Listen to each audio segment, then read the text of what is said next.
자, 이번 시간에는 등비수열 활용 개념 정리 한번 해보도록 하겠습니다. 시작할게요.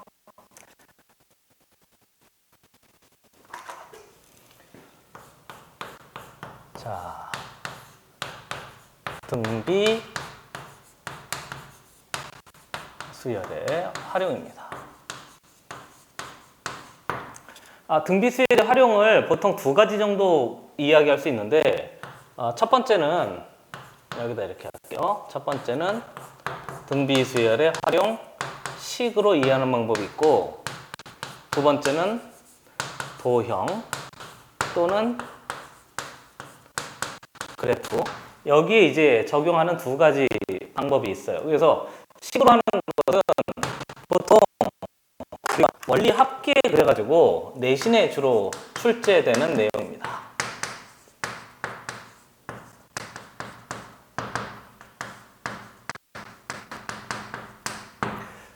그리고 우리가 할 건 이제 도형하고 그래프인데, 도형하고 그래프는 보통 편이에요.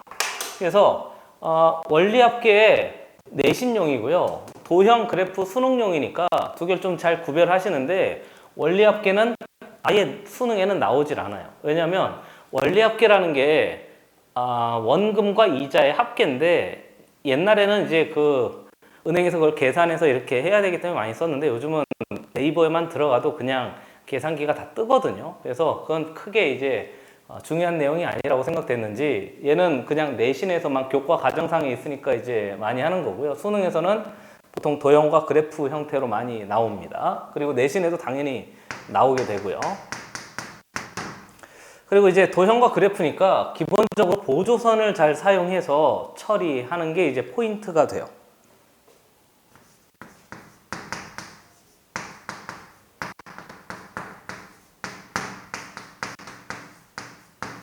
그리고 원리합계는 이제 내신인 거니까 약간 계산을 좀 해야 돼요.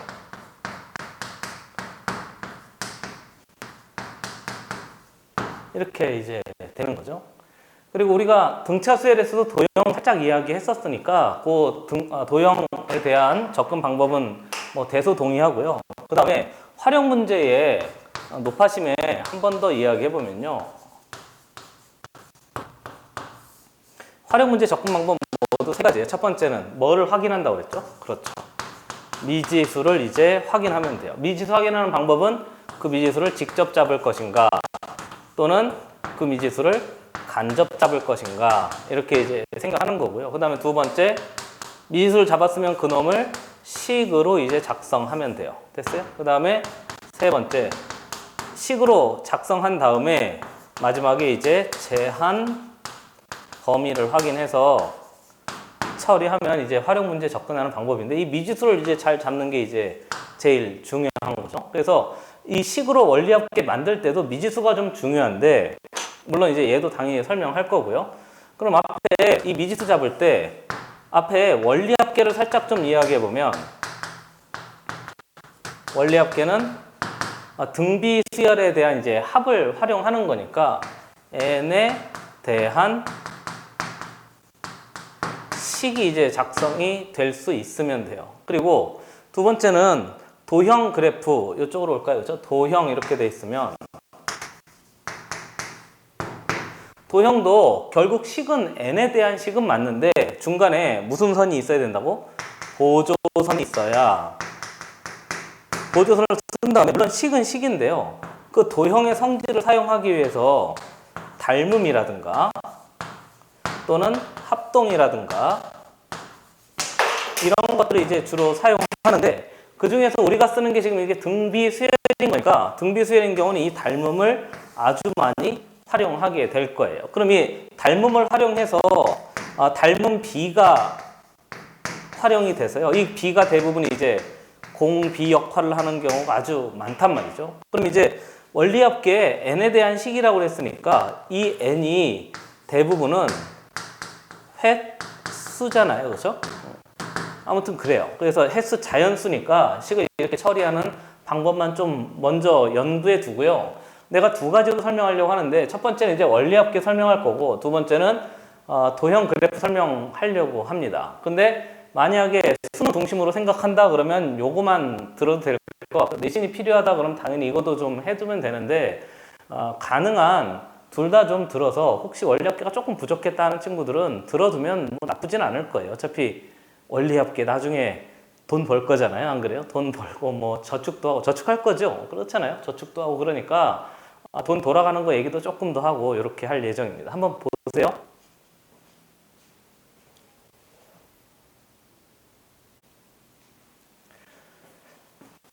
자, 그럼 이제 본격적으로 원리합계부터 한번 설명해 보도록 하겠습니다. 첫 번째, 원리합계.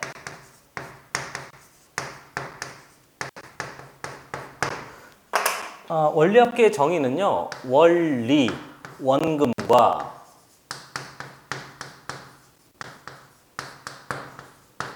이자의 합을 이제 원리합계 그렇게 이야기해요. 그래서 원금은 뭐 많이 큰 돈을 한꺼번에 넣냐, 작은 금액을 매일 저축하냐, 이제 그런 게 있고요.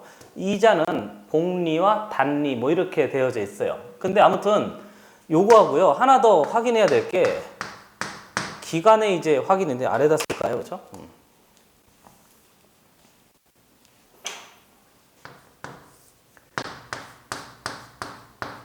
이 세 가지 이제 포인트예요. 그래서 원금, 내가 넣는 금액, 이자, 은행에서 이율, 그 다음에 얼마나 긴 기간 동안 그 금액을 거기다가 이제 저축해 놓느냐, 아니면 뭐 기간이 길면 길수록 당연히 금액도 이제 늘어날 테니까 이 세 가지가 포인트고요. 원금에 대해서, 이자에 대해서 좀 정리를 해보겠습니다. 첫 번째는 원금인데, 원금에 따라서 두 가지 방법을 좀 이야기하려고 그래요. 첫 번째는 예금이 있어요. 예금은요, 큰 금액을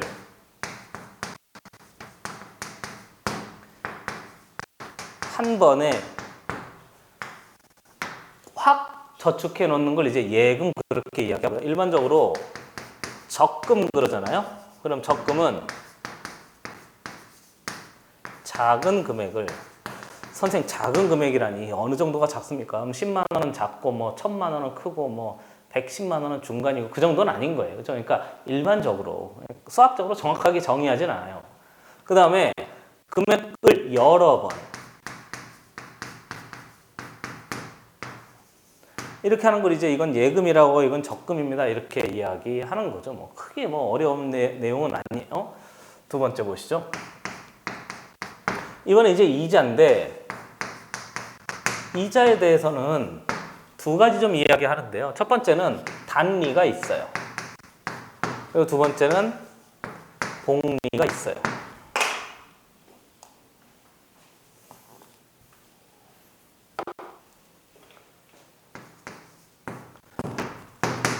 단리는요, 그냥 이율이 딱 결정돼 있어서 이자가 똑같은 금액이 계속 붙는 거예요.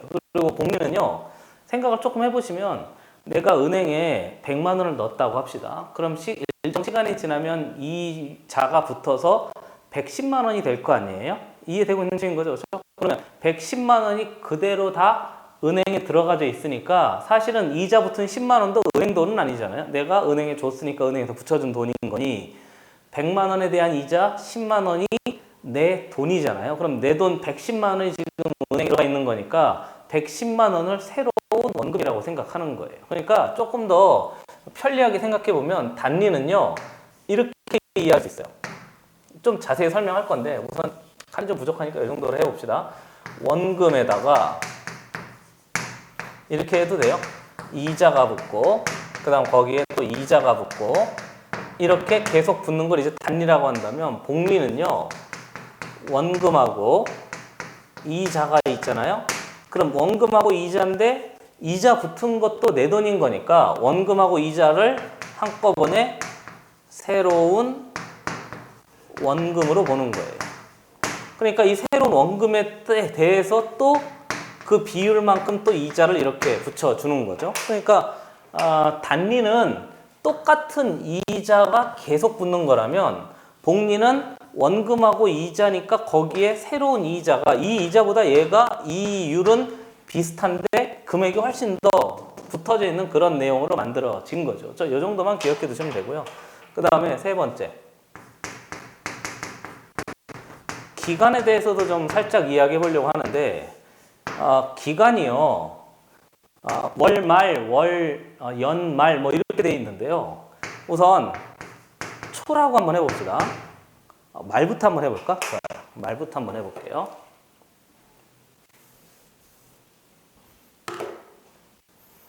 뭐 예를 들면 연말 할까요? 연말이 있고요. 연초가 있잖아요. 이것 때문에 자꾸 물어보는 게 있는데 먼저 생각해 보시면 이래야 돼요. 우리가 연말 그러면 일반적으로 뭐 자네들의 연말은 언제예요? 나는 한 11월, 12월 25일 그때쯤 되면 이제 크리스마스도 오고 약간 연말 분위기가 이렇게 나잖아요.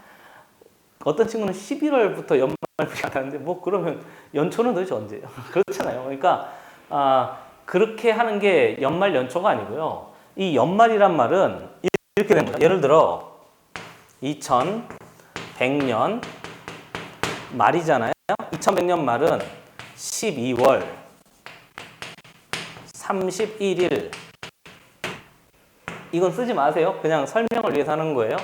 11시 59분 59초 59.9995 초 요게 연말인 거예요.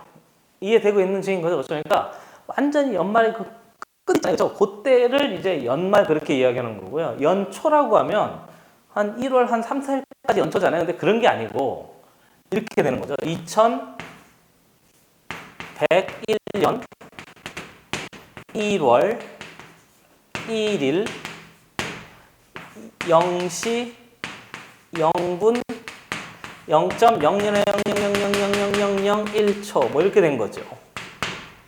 이해되고 있어요? 그러니까 2100년 말이나 2101년 초나 사실은 0.00000000 하지 말까요? 0000 그 1초 차이인 거예요. 이해되는 거죠? 그러니까 얘 연말이나 얘 연초나 사실은 같다고 보는 거예요. 이게 수학적으로 엄밀하게 이제 정의하느라고 이제 이런 일이 벌어지는 거니까요. 헷갈려 하지 마세요. 뭐 연초면은 뭐 1월 1일부터 한 3일까지 연초가 아니니까 그게 아닌 거예요. 수학적으로 요게 두 개가 딱 맞물려 있으니까 그 정도만 좀 잘 구별하셔서 문제 접근할 수 있으면 돼요. 됐습니까? 연금에 대해서는 예금이 있고 적금이 있고 그 다음에 이자에 대해서는 단리가 있고 복리가 있고 기간에 대해서는 연말이 있고 연초가 있고 요 정도 이제 생각할 수 있으면 돼요. 그런데 완전히 없어지는 게 있는데 원래는 복리로 주는 게 맞단 말이죠. 그렇잖아요. 당연히 원금에다가 이자가 한꺼번에 해서 은행에 들어가 있으면 그 돈도 내 돈인 거니까 그 돈에 대해서 이자를 붙여주는 게 맞단 말이죠. 그런데 수학적으로는 그래서 단리를 쓰질 않아요. 대부분 수학적 계산에서는 다 복리로 한단 말이죠. 됐습니까? 그리고 단리가 들어갈 때는 특별히 단리라고 따로 줘요. 그러니까 아무 말이 없으면 대부분 다 복리라고 생각하시면 되는데요. 수학적으로는 복리가 많은데 현실에서는 다 단리로 줘요. 알겠죠? 그러니까 현실에서는 복리 상품이 별로 없어요. 은행에 넣었을 때 그것도 내 돈이니까 붙여주세요. 그렇게 이야기해도 안 된단 말이죠. 그러니까 대부분 복리 상품은 없고요. 대부분 현실에서는 이렇지만 수학적으로 이렇게 한다. 이 정도 생각하셔서 두 개 구별해 놓으시면 되겠습니다. 됐어요? 됐어요? 세 가지 포인트예요. 원금에 대한 게 있고 이자에 대한 게 있고 기간에 대한 게 있고 그거 잘 파악하셔서 식 작성하면 문제 풀이가 좀 더 수월합니다. 한번 보세요.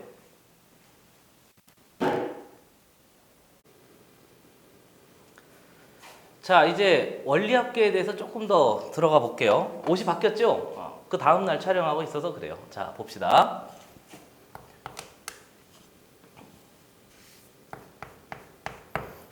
원리합계가 저번에 설명한 대로 포인트가 세 가지예요. 첫 번째는 원금을 어떻게 처리할 것인가. 됐어요? 그렇죠? 원금 하는 방법이 두 가지가 있다고 그랬잖아요. 그렇죠? 적금이 있다고 그랬고 그 다음에 예금이 있다고 그랬어요. 그 다음에 이자니까 이자는 두 가지로 할 수 있다고 그랬잖아요. 그렇죠? 뭐가 있다고 그랬지? 단리가 있고 그 다음 뭐가 있다고요? 복리가 있어요.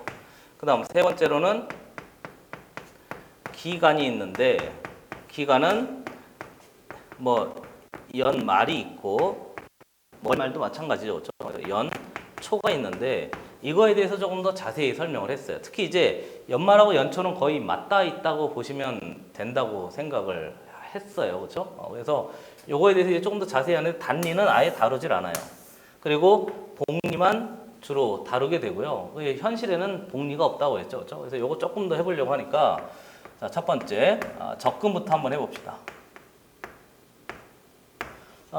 적금은요, 돈을 넣었다가 한번 기다렸다가 찾는 게 적금이에요. 선생님, 그게 무슨 말입니까? 예를 들어 볼게요. 내가 예금 먼저 할까요? 예금 먼저 합시다. 우리 적금 말고 예금 먼저 합시다. 그래서 예금 먼저 해보죠. 예금은 어떻게 한다고 그랬죠? 큰 돈을 기다렸다가 첫 번째 A를 넣어요. 그럼 이 A1에 이자가 붙을 거 아니에요? 근데 이자는 이렇게 하는 거죠? 그렇게 하는 거잖아요? 이해되세요? 한 번 더 해봐요. 앞에 있는 얘가 뭐지? 호호, 이렇게 부러지죠? 그렇죠? 습한가요? 얘가 원금이에요. 잘 보여요? 얘는 원금에다가 곱한 이자예요. 그러니까 이 전체가요, 이렇게 된 거죠? 원금하고 이자인데 A가 있으니까 A에 1 플러스 R입니다. 이렇게 해서 이제 만들어진 거예요. 우린 단위는 안 다룬다고 했으니까 이 전체가 또 뭐가 되는 거지? 새로운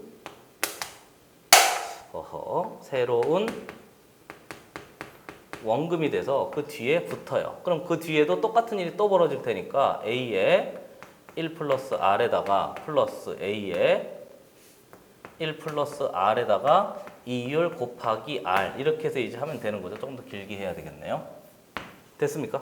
그러면서 다시 한번 보시면 이 전체가 새로운 원금이 되는 거고요. 이 전체가 새로운 이자가 되는 거니까 얘가 A의 1 플러스 R, A의 1 플러스 R 공통인수 묶어내죠. 뭐 A의 1 플러스 R인데 여기 1 남고 여기 R 남으니까 두 개 더하면 1 플러스 R 이렇게 해서 제곱이 또 만들어져요. 그러니까 처음 들어간 얘가 원금인데 1년 기다리면 이렇게 되는 거고요. 2년 기다리면 이렇게 되는 거예요. 됐어요?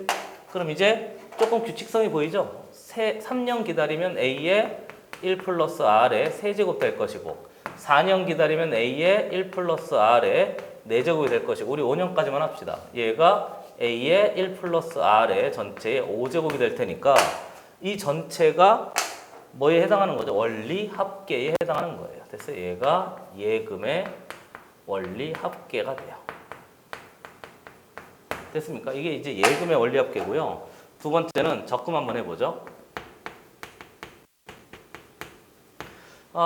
적금도 역시 마찬가지인데 적금은 작은 금액을 계속 나누어서 넣는 거예요. 그러니까 예를 들면 여기 5 했으니까 5년 해봅시다. 그럼 얘가 첫 번째 A에 첫 달에 넣은 돈이에요. 그럼 얘가 이자가 붙겠죠? 1 플러스 R.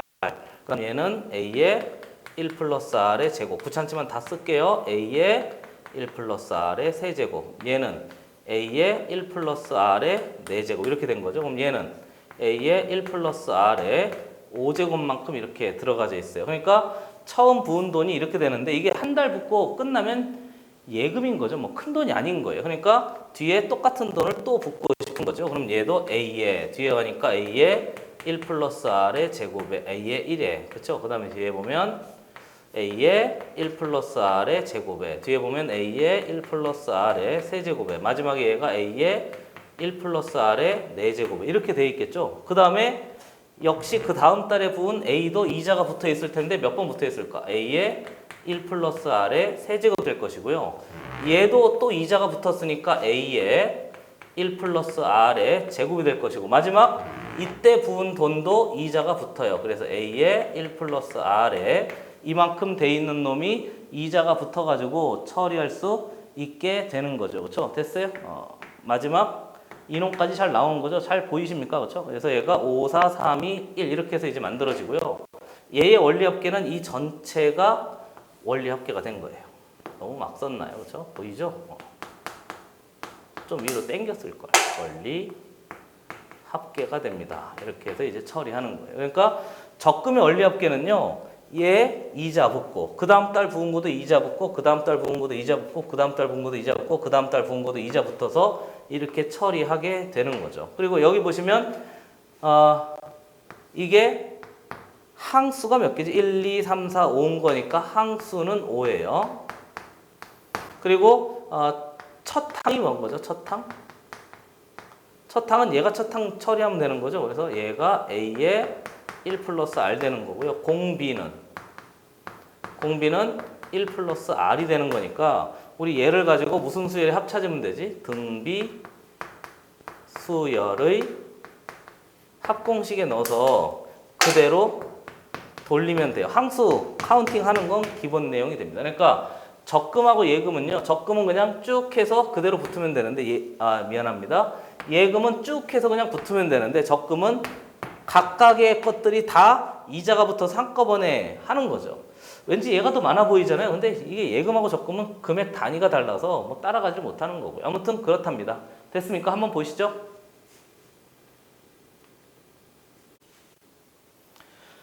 그러니까 원리합계 문제를 풀 때는요. 방금 내가 했던 것처럼 꼭 이렇게 표를 그려서 뭐 표라고 할까요? 그래프라고 할까요?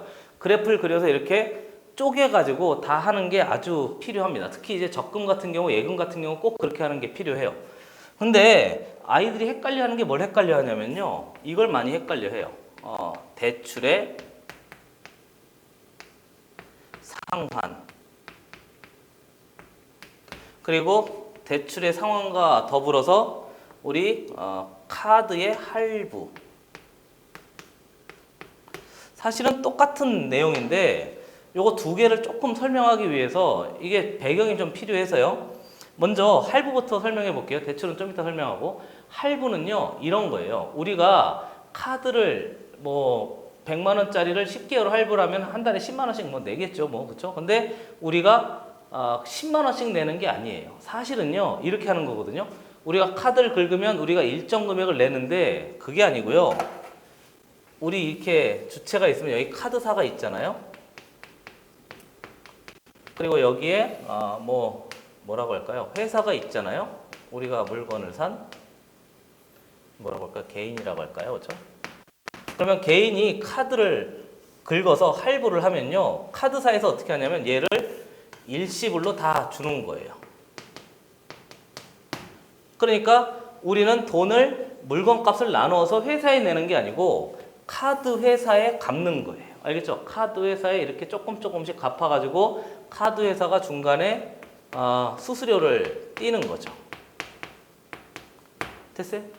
이해되는 거죠? 그렇죠? 수수료 없는 걸 뭐 무이자라고 하는데 무이자는 뭐 논외로 하도록 하고. 그러니까 우선 카드 회사에서 카드사에서 회사에 일시불로 다 완납한 다음에 우리는 카드 회사에 돈을 갚는 거예요. 그러니까 대출하고 완전히 같은 거죠. 됐습니까? 그럼 대출 이제 좀 설명해 볼게요. 할부하고 대출은 같은 개념입니다. 이거 좀 지워요.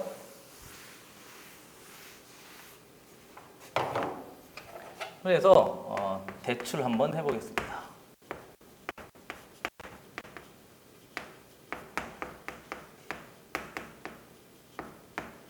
이거에 대해서 좀 생각을 할 게 있는데요. 우리 이거 돈 돌아가는 내용인 거니까 조금만 더 깊게 한번 생각을 해보세요. 그냥 뭐 가볍게 들으셔도 되고요. 한국은행에서 돈을 계속 찍어내거든요. 그래서 한국은행에서 돈을 계속 찍어내면 우리 사회에 돈이 많이 풀려요. 그럼 돈이 많이 풀리면 사회에서 은행에서 어떻게 하냐면 이율이라는 걸 이렇게 살짝 조절하면서 그걸 이제 왔다 갔다 하거든요. 좀 어렵잖아요. 좀 편하게 설명하면 섬이 있대요. 이해를 위해서 하는 거예요. 섬이 있는데 이 섬에 과일 좋아하는 거 뭐 있어요? 망고 할까요? 망고? 망고가 항상 100개만 열리는 그런 섬이래요. 완전히 밀폐된 섬이래요. 뭐 이해해 주세요. 그래서 이 사람들은 망고만 먹고 살아요. 그리고 이 안에 돈이 100만 원 있대요. 됐습니까? 그러면 망고 100개에 100만 원이 존재하는 거니까 망고 한 개는 얼마로 결정이 되어 있는 거지? 10,000원으로 결정이 되어 있는 거예요. 그리고 항상 무조건 100개만 열려요. 100개 이상 안 열린다고 합시다. 딱 100개, 99개 되면 하나가 딱 아무튼 이해해줘요. 그래서 이 사람들은 망고가 하나에 100만 원으로 결정되어 있는데 어떤 사람이 뭐라고 할까요? 비행기 타고 가다가 여기에 10만 원을 떨어뜨렸어요. 그러니까 지나가는 사람이 10만 원을 주웠겠죠. 10만 원 주운 다음에 당장 망고 몇 개를 샀을까? 10개를 사버린 거예요. 됐어요? 뭐 누가 떨어뜨린 돈인지 어떻게 알아요? 혹시 이섬의 화폐와 이섬의 화폐가 똑같은 화폐입니까? 아니, 그런 거 얘기하지 말고 원칙을 따지려고 한다니까 지금. 자꾸 이렇게 깊게 따지고 들어갈 거예요. 그러니까 20만 원 가지고 망고 10개를 사버렸어요. 그럼 망고가 부족할 거 아니에요? 그래서 결국 망고가 다 동일한 다음에 어떤 사람이 10만 원을 들고 가서 망고를 사려고 했는데 망고가 없는 거예요. 그런 일이 한 번도 없었는데 항상 얘하고 얘가 딱 균형이 맞아 떨어졌는데 밖에 들어온 돈 때문에 망고를 살 수 없게 된 이런 일이 벌어진 거죠. 부족회의가 열렸어요. 막 난리가 났어요. 어떻게 된 거냐? 우리가 이런 일이 없었는데 누가 돈을 찍었냐? 아닙니다. 위조 지폐 검사해봐라. 위조 지폐가 아닙니다. 뭐 쓸데없는 얘기 그만할까요? 그러니까 부족회의에서 결정할 수 있는 방법은 두 가지예요. 첫 번째는 돈을 없애요. 두 번째는 어떻게 해야 될까요? 생각해봐요. 돈을 없앨 수는 없잖아요. 왜요? 누구 돈을 누구 어떻게 없앨 거예요? 억지라고? 물건 가격을 올려요. 그렇잖아요? 그 전에 10,000원이었는데 11,000원으로 물건 가격을 올려요. 됐습니까? 이렇게 하면 드디어 평화롭게 또 망고를 살 수 있게 된 거죠. 이해됐어요? 뭘 그걸 이해하냐고? 그러니까 우리 사회에서도 이런 일이 벌어져요. 이 비행기가 한국은행이에요. 국민은행이라고 할까요? 은행이라고 할까요? 아무튼 그래서 여기서 돈을 찍어서 이렇게 사회에 푼단 말이에요. 그럼 사회에 풀면 사회에 그 회사에서 물건 가격을 살짝 올려요. 월급 빼고 다 올라요. 아무튼 이렇게 해서 물건 가격이 올라가요. 그 금리라는 게 이제 돈을 찍었다는 신호거든요. 돈을 많이 찍어서 풀었으니까 물건 가격을 살짝 올리세요. 이렇게 해야 이게 들어맞는 거죠. 이해되고 있는 중인 거죠. 그렇죠? 그러니까 이게 계속 이런 일이 벌어진 거니까 만약에 우리가 친구한테 돈을 빌렸잖아요. 100만 원을 빌렸잖아요. 그럼 10년 뒤에 100만 원을 똑같이 갚으면 안 되는 거예요. 왜 안 되는 거죠? 돈이 계속 찍혔으니까 예전에 100만 원하고 10년 후에 100만 원은 같은 값어치가 아닌 거죠. 이해됐어요? 그러니까 친구한테 돈을 빌려서 짧은 기간이라면 그냥 갚을 수 있는데 이게 긴 기간이라고 하잖아요. 만약에 이게 마이크가 좀 흔들리네요. 만약에 이게 긴 기간이라고 한다면 반드시 뭘 줘야 되는 거지? 이자를 쳐서 줘야 되는 게 맞는 거예요. 됐어요? 그 가치를 비슷하게 맞춰줘야 되는 거니까. 그러니까 우리가 은행에 돈을 빌렸을 때도 마찬가지예요. 은행에 돈을 빌려서 은행에 돈을 갚잖아요. 그러면 우리는 빌린 금액 1억을 빌렸으면 1억만 갚으면 안 돼요. 나중에 우리가 갚을 시점쯤에서 1억은 그 전에 1억하고 다른 가치가 됐을 테니까 더 많이 갚아야 되는 게 맞단 말이죠. 됐어요? 이 정도면 이해했을 거라고 생각하고 그러면 대출의 상환에 대해서 좀 한번 해보겠습니다. 이렇게 생각을 하는 거예요. 내가 큰 금액을 대출한 거잖아요. 그래서 그 큰 금액이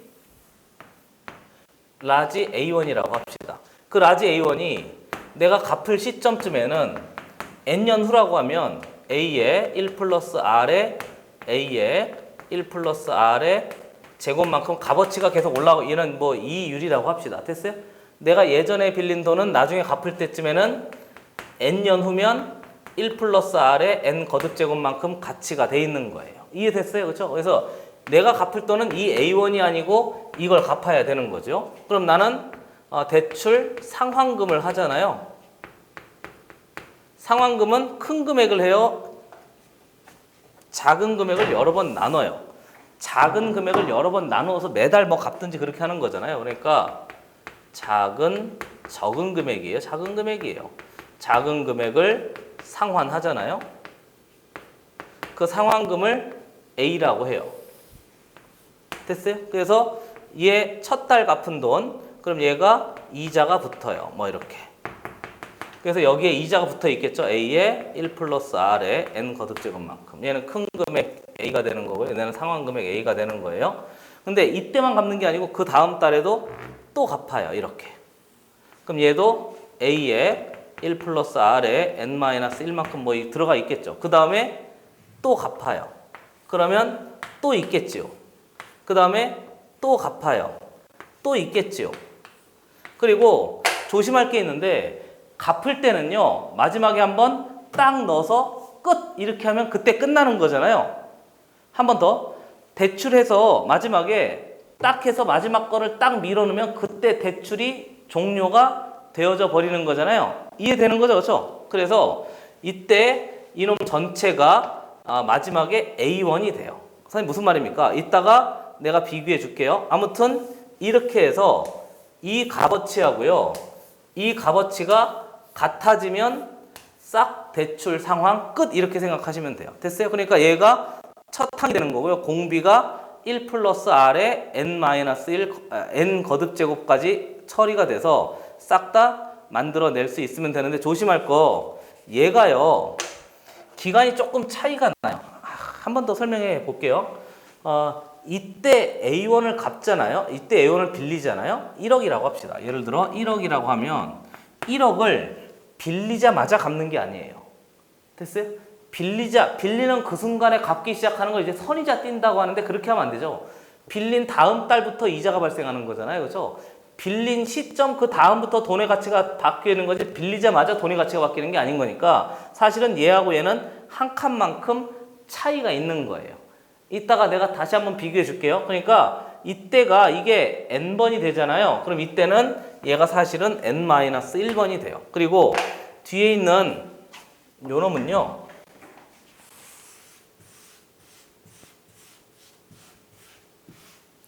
마지막에 여기에 A1을 딱 갚으면 끝나는 거니까 이놈 전체를, 얘가 n-2입니다. 이놈 전체를 싹 다 더하면 얘하고 값어치가 같아졌을 때 확 갚아버린다고 생각을 하는 거죠. 조금 더 깔끔하게 설명하면, 내가 받은 대출 금액 있잖아요. 그 대출 금액이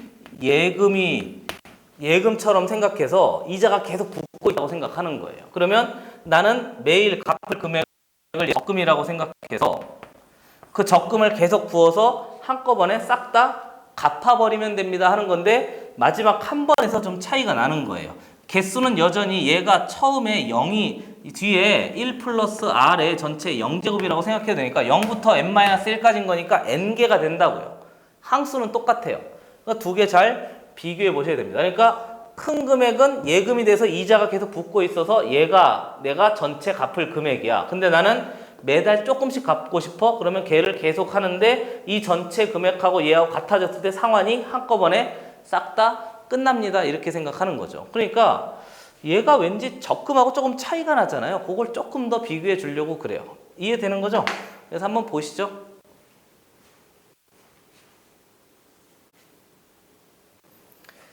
자, 적금하고요, 상환금하고 한번 비교해 보겠습니다. 우선 적금을 한번 봐요. 적금은요, 좀 보기 편하게 숫자를 한번, 얘를 한 5번 정도만 예를 들어봅시다. 그래서 내가 5년 정도에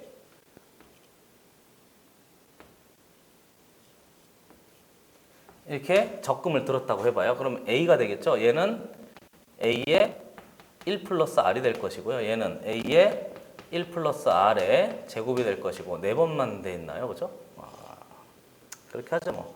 얘가 A의 1 플러스 R의 세제곱이 될 것이고, 얘가 A의 1 플러스 R의 4제곱, 이렇게 붙어 있을 거잖아요. 처음 넣은 돈은 그 다음 달에 또 돈을 넣었대요. 그러면 그 다음 달에 넣은 돈도 A의 1 플러스 R이 될 것이고, 얘가 A의 1 플러스 R의 제곱이 될 것이고, A의 1 플러스 R의 세제곱만큼 붙을 것이고요. 그 다음에도 이때도 A1 넣을 거 아니에요? 그럼 그 다음 달에 또 붙어요. A의 1 플러스 R의, 그 다음 뒤에 A의 1 플러스 R의 제곱이 될 것이고, 그 다음 달에도 붙어요. 여기서 A의, 뒤에 보면 A의 1 플러스 R의, 이렇게 해서 이제 만들어지는 거잖아요. 그리고 이게 적금 전체에 뭐에 해당하는 거죠? 원리 합계가 돼요. 그러니까 이게 첫 항이 되는 거죠. 공비는 똑같을 테니까. 그리고 항수를 보시면 항수는 4개의 항이 만들어져요. 근데 내가 상환할 때 있잖아요. 그리고 생각을 해봐요. 적금을 넣으러 적금을 한다고 하면 100만 원 넣어요. 다음에 올게요. 100만 원 넣어요. 다음에 올게요. 100만 원 넣어요. 그리고 마지막에 이때 돈 넣어요? 안 넣어요? 안 넣어야 되는 거죠. 은행에 돈 찾으러 가서 100만 원 넣으면서 돈 주세요 이럴 필요 없잖아요. 그러면 그냥 100만 원 나한테 주겠지 뭐. 그러니까 적금은 넣은 다음에 반드시 한번 기다렸다가 받는 거예요. 알겠죠? 적금은 반드시 한번 넣었다가 기다렸다가 받는 게 적금이란 말이죠. 그런데 상환금 한번 봅시다. 상환금은요, 4번에 걸쳐서 갚는다고 하면 처음에 A 넣잖아요. 한번 이거 이렇게 합시다. 그러면 이때 A 해요. 그럼 얘는 불러봐요. 다시 그릴게요.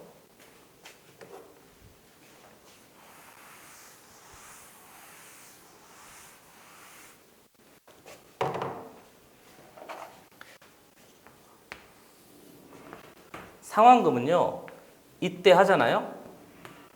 그러면 A에 1 플러스 R 될 거고, A에 1 플러스 R 될 거고, R에 제곱 될 것이고, A에 1 플러스 R에 세제곱 될 것이고요. 이때 한 번 더 갚는 거잖아요. 그럼 이때 A가 돼요. 그럼 얘가 A에 1 플러스 R에 A에 1 플러스 R에 제곱이 될 것이고, 이때 한 번 더 갚아요. 이때 A가 될 것이고, A에 1 플러스 R이 될 것이고, 마지막에 한 번 더 갚아야 딱 끝나는 거예요. 그러니까 여기 보시면 이게 전체 이제 상환인데요. 얘가 첫항 역할을 하는 거죠. 그럼 항수는 몇 개인 거죠? 3개가 아니에요. 항수 몇 개지? 4개예요. 왜요? 얘가 첫항인 거니까. 하나, 둘, 셋, 넷. 얘도 하나, 둘, 셋, 넷. 이렇게 된 거죠. 그거만 조금 조심하시고요. 어떤 차이가 있느냐? 대출은요. 갚았어요, 갚았어요, 갚았어요. 마지막에 갚으면 끝났어요. 이렇게 되는 거잖아요. 근데 적금은 부었어요, 부었어요, 부었어요, 부었어요. 기다렸다가 찾았어요. 이렇게 되는 거예요. 됐어요? 그래서 이때 찾지 뭐. 이때 찾을 거면 이렇게 찾는 거지 뭐. 안 그래요? 돈을 가져가서 넣으면서 내 돈 내놔 그럴 필요가 없단 말이에요. 그 전에 한 것까지 싹 다 해서 찾으면 되는 거니까 요게 2개가 좀 차이가 있어요. 그러니까 적금은 첫 항이 얘인 거고요. 그 다음에 상환은요. 첫 항이 처음 들어간 그 돈만큼 상환하는 횟수까지 포함한 거예요. 됐어요? 그렇죠? 마지막에 딱 갚으면 끝나는 거니까. 이 2개가 적금과 상환의 차이점입니다. 됐어요? 대출할 때는 약간 이 차이만 확인하시면 돼요. 그래서 대출금이 예금으로 계속 이자가 붙고 있고, 내가 갚을 금액은 적금 통장을 따로 만들어서 마지막에 막 하다가 금액이 딱 같아지면 한꺼번에 갚지. 그렇게 생각하시고요. 마지막에 얘가 들어갔다는 것만 확인하시면 되겠습니다. 한번 보시죠.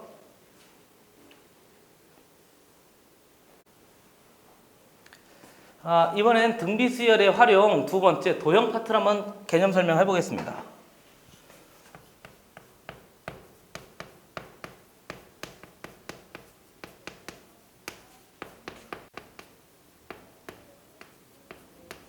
등비수열의 활용이 2개가 있는데, 첫 번째는 식으로 확인하는 대표적인 게 원리합계였어요. 방금 전에 설명한 거죠. 그렇죠? 그리고 도형으로 설명하는 것이 있는데, 그것이 닮음 도형이에요. 됐습니까? 닮음 도형은 대부분 확대비보다는 축소비가 훨씬 더 많아요. 그럼 이게 도형이 이제 닮음인지 확인하기 위해서 우리 보조선을 좀 사용을 해야 됩니다. 이게 어쩔 수 없네요. 그렇죠? 그래서 얘를 활용하기 위해서 보조선을 좀 사용해야 돼요. 보조선을 그어서 닮음 도형인 걸 좀 확인한 다음에 기본적으로 길이 b를 찾으면 그게 무슨 b가 되는 거지? 닮음 b로 우리가 확인할 수 있는 거잖아요. 그럼 닮음 b를 주면 그놈의 제곱하면 무슨 b를 처리할 수 있지? 넓이 b를 확인할 수 있습니다. 뭐 요 정도만 좀 확인할 수 있으면 돼요. 예를 들어봐요. 길이 b가 3대 1이래요. 그럼 그게 닮은 b가 되는 거니까 넓이 b는 3의 전체의 제곱 대 1의 전체의 뭐가 됩니다? 제곱이 됩니다. 그래서 넓이 b는 9대 1입니다. 뭐 이 정도는 우리가 이미 알고 있다고 가정을 하는 거죠. 그래서 여기도요, 사실은 이 보조선 긋는 걸 좀 연습을 잘하면 편리한데, 보조선을 잘 안 그어 버릇해서 이제 어렵다고 느껴지는 거죠. 몇 가지 연습해 볼게요. 첫 번째, 보통 삼각형에서 보조선 한번 그어보면 이쯤 해볼까요? 이 삼각형 안에, 여기 안에 정사각형이 들어가 있대요. 많이 나오는 건데요. 이 정사각형, 그 다음에 여기도 정사각형, 여기도 뭐 정사각형, 뭐 이렇게 들어가져 있다고 해봐요.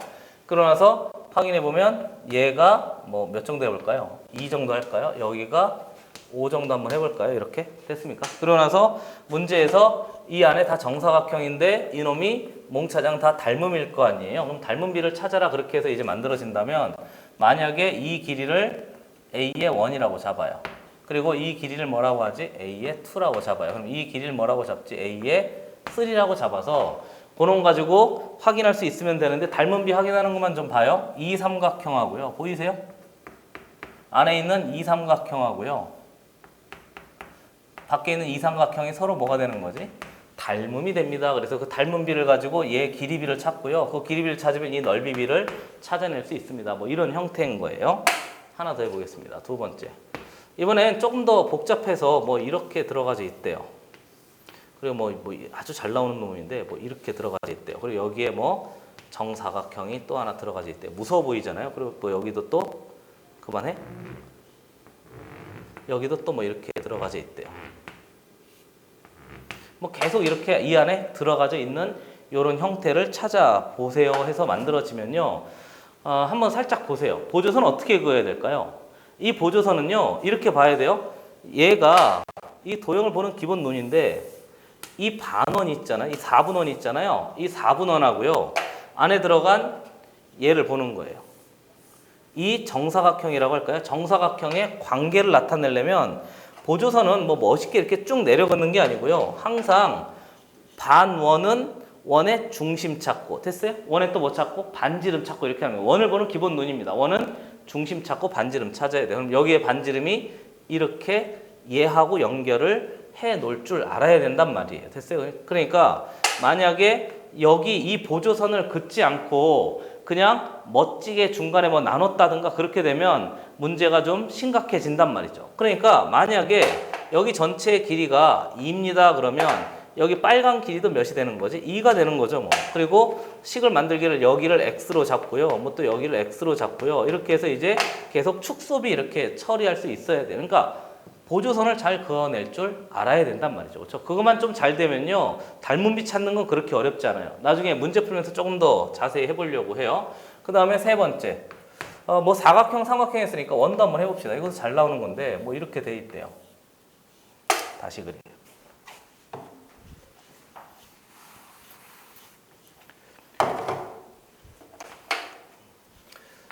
원이 있대요. 뭐 이렇게 할까요? 하나 더 그리고 싶은데 안에다가 여기 뭐 직선이 이렇게 들어가져 있대요. 그럼 얘도 역시 보조선 긋는 원칙인데요. 항상 원은 중심 찾고 반지름 찾고 중심 찾고 반지름 찾고 중심 찾고 반지름 찾고 점과 점끼리 쭉 이어보고 이렇게 해서 이제 생각을 해봐야 돼요. 그러면 얘도 역시 삼각형 만들기 위해서 이렇게 그어보는 거죠. 뭐. 그리고 여기도 이렇게 그어서 안에 있는 이 삼각형과 뒤에 있는 이 삼각형이 서로 뭐가 됩니다. 또 닮음이 됩니다. 이렇게 해서 처리해야 돼요. 그러니까 보조선의 원칙은 항상 원을 보면 중심 찾고 반지름 찾고 됐어요? 직사각형을 보면 피타고라스, 직각 삼각형을 보면 피타고라스 정리일까 삼각비 쓸까 이런 것들을 계속 머릿속에 생각해 보면 이게 축소비가 나오고 확대비가 나오거든요. 그래서 적용해서 이제 문제를 풀면 돼요. 문제 풀면서 한번 확인해 봅시다. 고생했어요.